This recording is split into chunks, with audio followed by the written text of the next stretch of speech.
Hello students, हमारा ठोस अवस्था वाला जो चैप्टर चल रहा है उसमें हमारा टॉपिक चल रहा था ठोसों में अपूर्णता या त्रुटियां। तो अपूर्णता या त्रुटियों में आप लोगों को स्टाइकियोमेट्रिक दोष के बारे में बताया जा चुका था। आज हमारा टॉपिक है नॉन स्टाइकियोमेट्रिक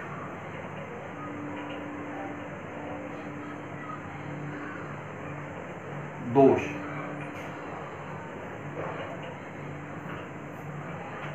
टॉपिक है नॉन स्टाइकियोमेट्रिक दोष। अब देखिए, नॉन स्टाइकियोमेट्रिक दोष का अर्थ क्या है। जैसे हमारे पास एक क्रिस्टल है,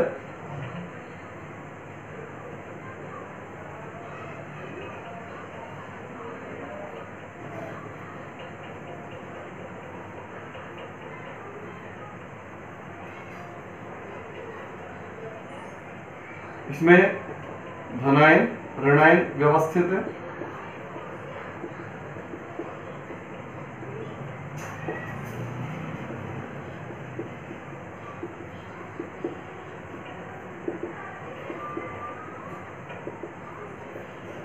ये धनायन और ऋणायन व्यवस्थित हो गए।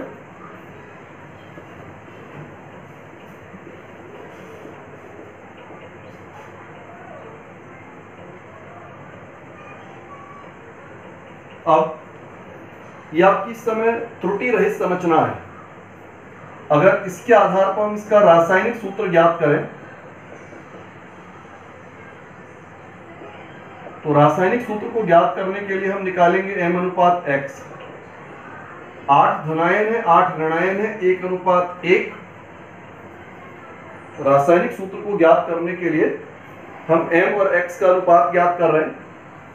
M और X के अनुपात में M की संख्या 8, X की संख्या 8, 8/8, 1/1, इसलिए सूत्र बनेगा MX। यह तो है इसका रासायनिक सूत्र। अब हम बात करते हैं बेटा दोष की। मान लीजिए किसी कारण से एक M गायब हो जाता है। किसी कारण से एक M गायब हो गया, और M गायब होने का मतलब संरचना में धनावेश की मात्रा में कमी आई, और इस धनावेश की कमी को संतुलित करने के लिए कोई दूसरा M, यहां पर एक प्लस चार्ज कम हुआ, यहां पर एक प्लस चार्ज बढ़ गया, कोई दूसरा M अपनी ऑक्सीकरण अवस्था को बढ़ा लेता है, तो आयनों की संख्या तो संतुलित नहीं होगी लेकिन आवेश संतुलित हो जाएगा। यहां +1 कम, यहां +1 अतिरिक्त, तो ओवरऑल चार्ज जो है बराबर हो गया। तो इस तरह से यहां पर जब हम इसका सूत्र ज्ञात करेंगे, त्रुटिपूर्ण संरचना में जब हम सूत्र निकालेंगे इसका, तो M/X, M की संख्या 7, X की संख्या 8, तो सूत्र बनेगा M7X8। अब त्रुटिपूर्ण संरचना से प्राप्त होने वाला सूत्र हो गया M7X8। त्रुटिपूर्ण संरचना से प्राप्त होने वाला सूत्र हुआ M7X8, जबकि रासायनिक सूत्र है इसका MX। तो इस प्रकार हमको क्या दिखाई दे रहा है कि दोनों सूत्र भिन्न भिन्न हैं। इससे पहले आप लोगों ने स्टाइकियोमेट्रिक दोष पढ़ा था। तो स्टाइकियोमेट्रिक दोष में अपन ने पढ़ा था कि त्रुटिपूर्ण संरचना से प्राप्त होने वाला सूत्र और रासायनिक सूत्र दोनों समान होते हैं। स्टाइकियोमेट्रिक दोष में त्रुटिपूर्ण संरचना से प्राप्त होने वाला सूत्र और रासायनिक सूत्र दोनों समान होते हैं, जबकि नॉन स्टाइकियोमेट्रिक दोष में रासायनिक सूत्र और त्रुटिपूर्ण संरचना से प्राप्त होने वाले सूत्र दोनों सूत्र भिन्न भिन्न दिखाई देते हैं। तो जब भी त्रुटिपूर्ण संरचना से प्राप्त होने वाला सूत्र यौगिक के रासायनिक सूत्र की तुलना में भिन्न हो, तो ऐसे किसी भी दोष को हम नॉन स्टाइकियोमेट्रिक दोष कह सकते हैं। तो ये तो रहा बेटा दोष की परिभाषा। अब ये जो दोष होता है इसको हम दो भागों में वर्गीकृत करते हैं। एक तो होता है, एक होता है इसमें धातु आधिक्य दोष, धातु आधिक्य दोष। और ये धातु आधिक्य दोष भी आपका दो तरह का होता है। इसमें पहला प्रकार होता है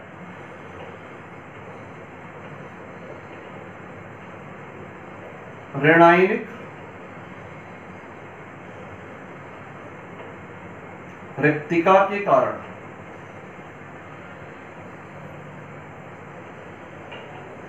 धातु आधिक्य दोष, और धातु आधिक्य दोष किस कारण से? ऋणायनिक रिक्तिका के कारण। अब इसको हम किस प्रकार समझते हैं, देखिए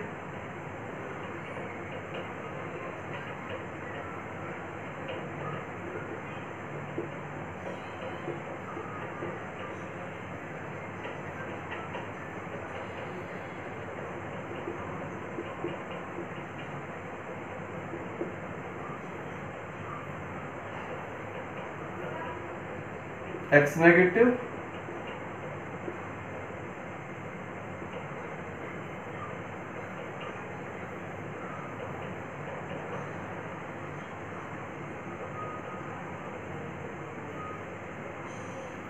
ये बेटा इस अवस्था में एक त्रुटि रहित संरचना हमको दिखाई दे रही है। संरचना में आपको किसी प्रकार का कोई दोष दिखाई नहीं देगा। इस समय संरचना पूर्णतः दोष रहित संरचना है, बिल्कुल आदर्श क्रिस्टल है। अब यदि हम इसमें ये मान के चले कि अगर कोई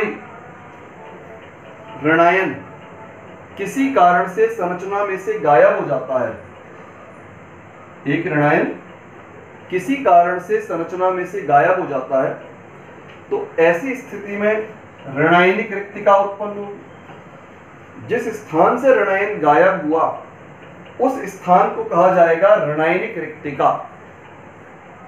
जिस स्थान से ऋणायन गायब होता है वो स्थान कहलाता है इसका ऋणायनिक रिक्तिका। और इस ऋणायनिक रिक्तिका के कारण से धनावेश की अधिकता हो जाती है। धनावेश की अधिकता अर्थात धातु की अधिकता। इसको धातु आधिक्य क्यों कह रहे हैं? क्योंकि धनायन जो बनते हैं वो हमेशा धातुओं से ही बनते हैं। अगर धनायन अधिक है अर्थात धातु की अधिकता है, यानी इसको हम क्या नाम देंगे? धातु आधिक्य दोष का नाम देते हैं। अब आवेश का संतुलन किस प्रकार से होगा? अगर धातु आधिक्य ऋणायनिक रिक्तिका के कारण से है तो आवेश संतुलन के लिए इस ऋणायन के स्थान पर आता है कोई इलेक्ट्रॉन। आवेश संतुलन के लिए ऋणायन के स्थान पर आता है इलेक्ट्रॉन, और इस स्थान को हम एक नाम देते हैं। इलेक्ट्रॉन वाला ये जो स्थान होता है इसको नाम दिया जाता है एफ केंद्र। इसे एफ केंद्र क्यों कहते हैं? एफ आया है फारवे। फारवे जो है जर्मन भाषा से लिया गया शब्द है और इसका मीनिंग होता है रंग। फारवे का अर्थ होता है रंग। तो जिस संरचना के अंदर ये एफ केंद्र पाया जाएगा, एफ केंद्र के कारण से संरचना के अंदर कोई ना कोई रंग उत्पन्न होता है। जैसे आपके लिथियम क्लोराइड, आपका NaCl, पोटेशियम क्लोराइड, ये सभी सफेद होते हैं। सामान्य रूप से सफेद होते हैं। क्षार धातुओं के सभी लवण रंगहीन या श्वेत होते हैं। अब अगर इस प्रकार का दोष है तो लिथियम क्लोराइड का कलर हो जाता है गुलाबी, NaCl का कलर हो जाता है पीला, और पोटेशियम क्लोराइड का कलर हो जाता है बैगनी। तो F केंद्र वाला जो दोष होता है, यह दोष संरचना को रंगीन बनाने का काम करता है। संरचना में कोई ना कोई रंग उत्पन्न अवश्य कर देता है। तो धातु आधिक्य दोष क्या है? धातु आधिक्य दोष का अर्थ धनायन ज्यादा ऋणायन कम। अब पहली कंडीशन हम देख रहे हैं ऋणायनिक रिक्तिका के कारण। अगर किसी संरचना में, अगर किसी आयनिक क्रिस्टल से कोई ऋणायन गायब हो जाए, किसी कारण से कोई ऋणायन पृथक हो जाता है, तो उस अवस्था में आवेश का संतुलन करने के लिए ऋणायन के स्थान पर इलेक्ट्रॉन आता है। जो ऋणायन गायब हुआ है उसकी जगह आवेश संतुलन के लिए इलेक्ट्रॉन आता है, और इस इलेक्ट्रॉन युक्त केंद्र को हम कहते हैं एफ केंद्र। इसको एफ केंद्र क्यों कहा? यहां एफ शब्द आया फारवे। फारवे आपका जर्मन भाषा का एक शब्द होता है और इसका अर्थ होता है रंग।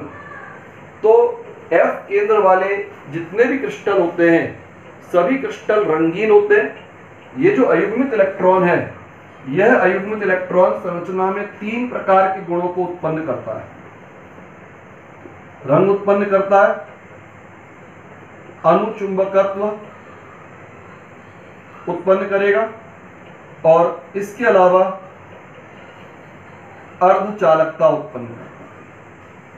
ये 3 विशेषताएं अयुग्मित इलेक्ट्रॉन अर्थात एफ केंद्र की उपस्थिति के कारण से संरचना में आती है। एक प्रश्न बनता है यहां पर कि एफ केंद्र की उपस्थिति संरचना को कौन कौन से गुणधर्म प्रदान करती है? तो उसका आंसर हुआ रंग, अनुचुंबकत्व, अर्धचालकता। अनुचुंबकत्व कैसे? अनुचुंबकत्व का अर्थ होता है कि कोई भी ऐसा पदार्थ जो बाह्य चुंबकीय क्षेत्र के साथ अत्यधिक दुर्बल आकर्षण बल का अनुभव करे। ऐसा कोई भी पदार्थ जो बाह्य चुंबकीय क्षेत्र के साथ अत्यधिक दुर्बल आकर्षण बल का अनुभव करता है, ऐसे पदार्थों को हम कहते हैं अनुचुंबकीय पदार्थ। गुणधर्म को नाम दिया जाता है अनुचुंबकत्व, और गुणधर्म का कारण होता है अयुग्मित इलेक्ट्रॉनों की उपस्थिति।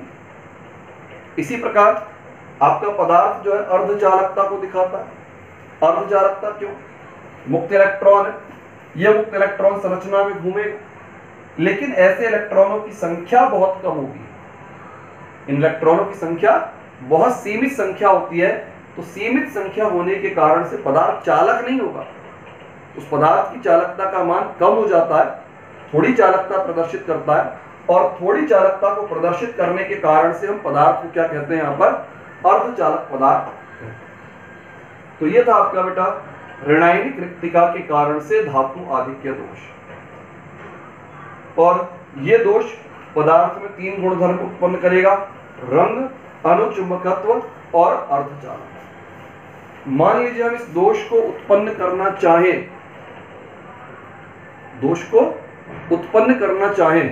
तो दोष उत्पन्न करने का तरीका होता है, जैसे हम एक उदाहरण लें, NaCl के क्रिस्टल है, NaCl के साथ सोडियम धातु का टुकड़ा रख दें और उस मिश्रण को गर्म किया जाए। NaCl को सोडियम धातु के साथ अगर गर्म किया जाता है तो गर्म करने पर इस प्रकार का दोष उत्पन्न होता है। कैसे होता है? जैसे आपने सोडियम धातु है, इसे गर्म किया, तो गर्म करने पर ये बनाएगा सोडियम आयन प्लस इलेक्ट्रॉन। जब सोडियम धातु गर्म होती है तो सोडियम धातु के गर्म होने पर क्या होगा? ये बनाएगा सोडियम आयन और इलेक्ट्रॉन। और ये जो सोडियम आयन है, ये सोडियम आयन संरचना में से ऋणायन को अपनी ओर आकर्षित करेंगे।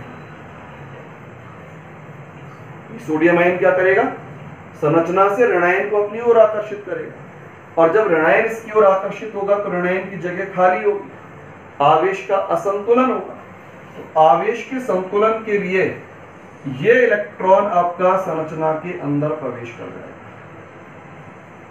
आवेश के संतुलन के लिए ये जो इलेक्ट्रॉन यहाँ पर मुक्त हुआ था, ये संरचना के अंदर प्रवेश कर जाता है। इस प्रकार से आवेश संतुलन होता है और दोष उत्पन्न होता है। तो एक बार दोबारा समझें इसमें, जैसे अगर हमें ये दोष उत्पन्न करना है, तो दोष को उत्पन्न करने के लिए हमने यहाँ पर एक आपको उदाहरण बताया। सोडियम क्लोराइड के क्रिस्टल के साथ सोडियम धातु का टुकड़ा रखा जाता है और उसे गर्म किया जाता है।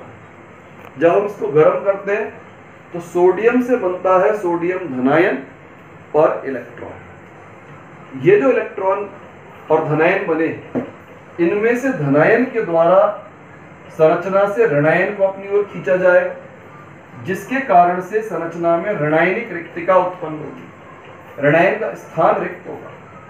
अब इस स्थान को भरने के लिए यह मुक्त होने वाला इलेक्ट्रॉन आवेश संतुलन के लिए संरचना के अंदर प्रवेश कर जाता है और इस तरह से जो है आवेश भी संतुलित हो जाता है और दोष भी उत्पन्न हो जाता है। तो ये जो है दोष को उत्पन्न करने का तरीका।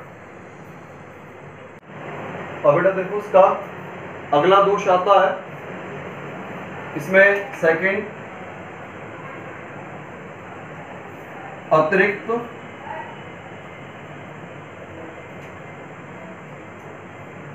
धनायन के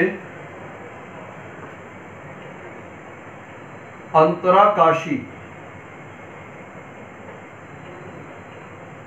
स्थल पर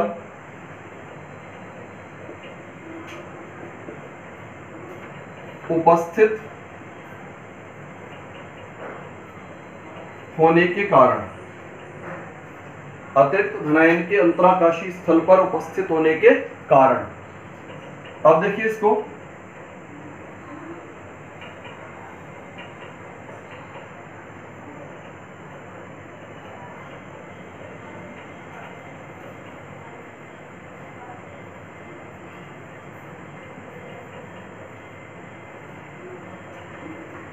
इसमें ये हमारा क्रिस्टल है,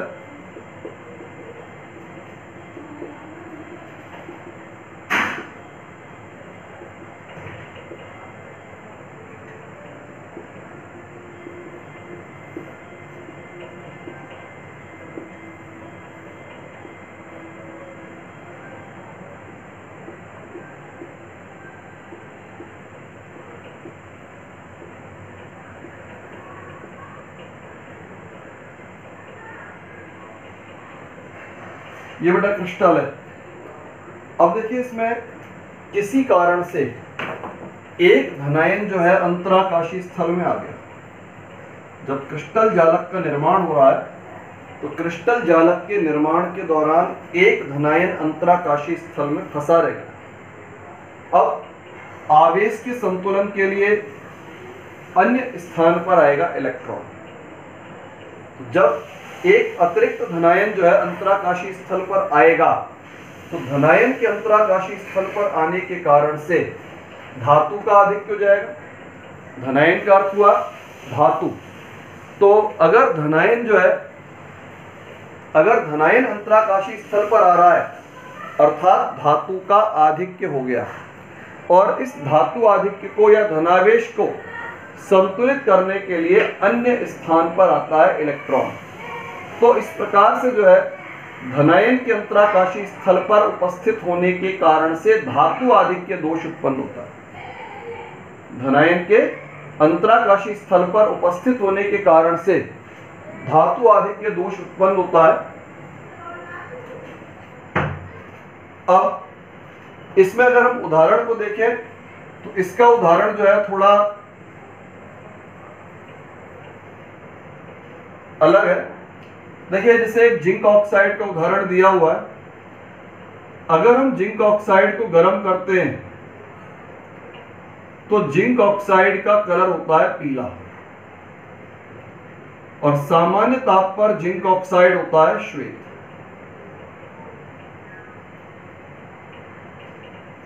जब सामान्य ताप वाला जिंक ऑक्साइड जो सफेद रंग का होता है और जब हम इस जिंक ऑक्साइड को गर्म करेंगे तो ये जिंक ऑक्साइड जो है पीले रंग के यौगिक में परिवर्तित होता है।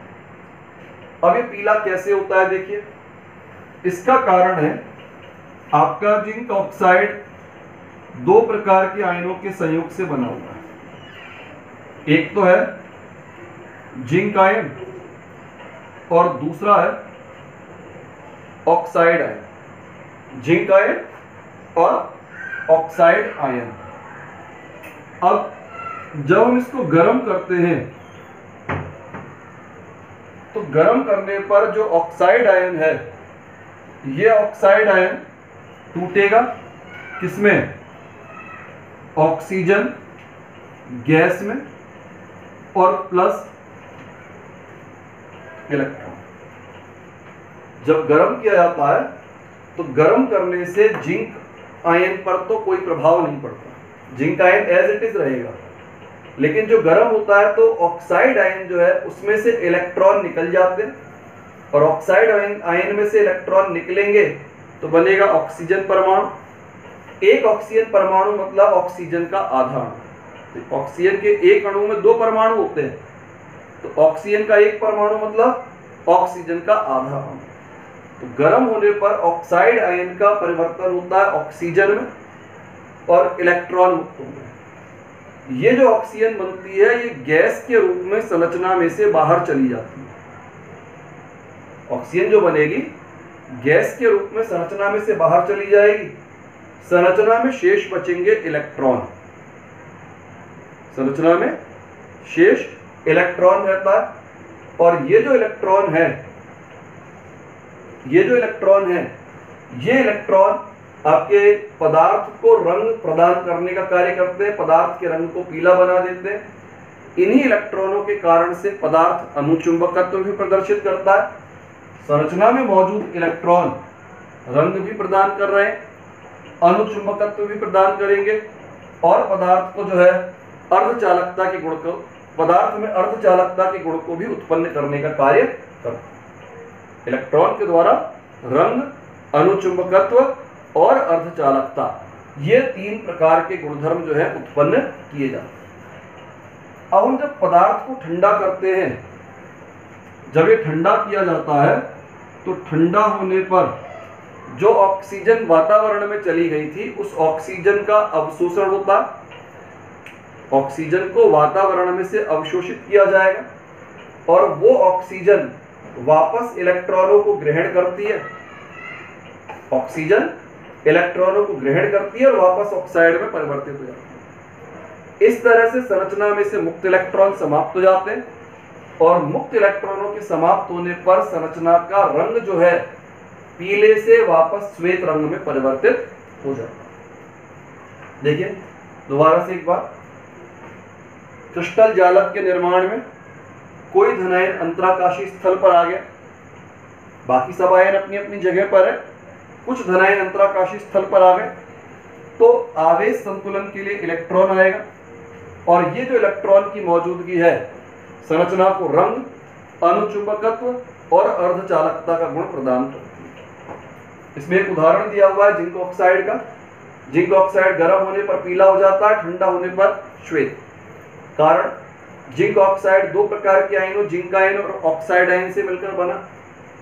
जब हम गर्म करते हैं तो जिंक आयन पर कोई प्रभाव नहीं, ऑक्साइड आयन अपना इलेक्ट्रॉन त्याग देता है, ऑक्साइड आयन अपना इलेक्ट्रॉन त्याग देता है, और इलेक्ट्रॉन त्यागने पर बनाता है ऑक्सीजन गैस को। और ये जो ऑक्सीजन गैस होती है, ये ऑक्सीजन गैस वातावरण में चली जाती है, संरचना में शेष रह जाते हैं इलेक्ट्रॉन, और ये जो इलेक्ट्रॉन है इन इलेक्ट्रॉनों के प्रभाव से रंग, अनुचुंबकत्व और अर्धचालकता, ये 3 गुणधर्म जो है संरचना में उत्पन्न होते हैं। लेकिन जिंक ऑक्साइड वाले उदाहरण में ये गुणधर्म अस्थायी रूप से होते हैं, कारण इलेक्ट्रॉनों की उपस्थिति भी अस्थायी होती है। जब तक पदार्थ गर्म रहेगा तभी तक ये इलेक्ट्रॉन रहेंगे। जैसे ही जिंक ऑक्साइड धीरे धीरे ठंडा होना प्रारंभ होता है, जिंक ऑक्साइड बाहर से यानी वातावरण से ऑक्सीजन गैस का अवशोषण करेगा, और ऑक्सीजन के अणु इलेक्ट्रॉन को ग्रहण करेंगे, और इलेक्ट्रॉन ग्रहण करने पर वापस ऑक्साइड आयन का निर्माण करेंगे। तो इस प्रकार से ऑक्साइड आयन जब वापस बनता है तो ऑक्साइड आयन के बनने पर मुक्त इलेक्ट्रॉन समाप्त हो जाते हैं, और मुक्त इलेक्ट्रॉन के समाप्त होते ही रंग, अनुचुंबकत्व और अर्धचालकता, ये तीनों गुणधर्म भी समाप्त हुए। तो इस प्रकार से जो है हमने यहाँ पर नॉन स्टाइकियोमेट्रिक दोष में 2 स्थितियां पढ़ी। नॉन स्टाइकियोमेट्रिक दोष का पहला हमने भाग पढ़ा धातु आधिक्य दोष। धातु आधिक्य दोष में 2 स्थितियां बताई, ऋणायनिक रिक्तिका के कारण। दूसरी स्थिति बताई अतिरिक्त धनायन के अंतराकाशी स्थल पर उपस्थित होने के कारण। अब अगले वीडियो में अपन जो है धातु न्यूनता दोष का अध्ययन करेंगे।